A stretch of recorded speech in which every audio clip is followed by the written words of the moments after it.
ఎవరు మనకి చెప్పడం కాదు, మనం మనకే తెలుసుకొని నేనేం చేయాలి, జీవితంలో ముందుకు ఎలా వెళ్ళాలి, నా గోల్స్ ఏంటి, నన్ను నేను ఎలా మోటివేట్ చేసుకోవాలి, ఈ విషయాలన్నీ ఎవరు వచ్చి నుంచి చెప్పరు.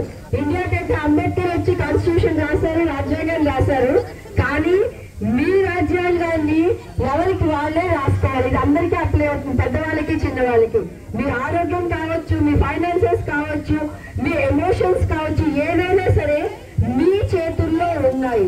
ఎప్పుడైతే మీ గురించి మీరు ఆలోచిస్తారో నేను ముందుకు ఎలా వెళ్ళాలి, ముఖ్యంగా పిల్లలు సినిమాలు, టీవీలు, రీల్స్ ఇవన్నీ తర్వాత, ముందు కావాల్సింది చదువు. ఎవరికైనా చదువు ఉంటుందో వాళ్ళే జీవితంలో ముందుకు వెళ్తారు. సో నేను చెప్పేది ఏంటంటే మీ గురించి మీరు ఆలోచించండి. మీ కాన్స్టిట్యూషన్ ని, అంటే మీకు ఏం కావాలి, ఎలా ఉండాలి అన్నది డిసైడ్ చేసుకుని జీవితంలో ముందుకు వెళ్ళండి. ఓకే, ఈ అవకాశం ఇచ్చిన వర్కర్స్ అసోసియేషన్ వాళ్ళందరికీను, ముఖ్యంగా మా భారత్ మాత సరోజిని మేడంకి ధన్యవాదాలు. మ్యామ్, మీరు లేకపోతే మేము ఇక్కడ లేము.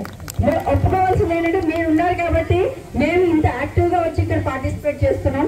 అలాగే సుధాకర్ గారు, ఆయన ఎంత మోటివేటెడ్ అంటే డైలీ మార్నింగ్ వస్తున్నప్పుడు సార్ మేము మిమ్మల్ని చూసి చాలా ఇన్స్పైర్ అవుతాం. అలాగే వచ్చిన మేజర్లు కానీ మిగతా వాళ్ళు కానీ ఎవరైతే సర్వీసెస్ లో పనిచేస్తారో డిప్యూటీ మున్సిపల్ కమిషనర్ గారు సార్ యాదవ్ గారు, థ్యాంక్ యూ వెరీ మచ్ అండి. మీ స్పెషల్స్ టైం ని మాకు ఇక్కడ వాల్యుబుల్ టైం ని మాకు ఇచ్చినందుకు మీకు ధన్యవాదాలు.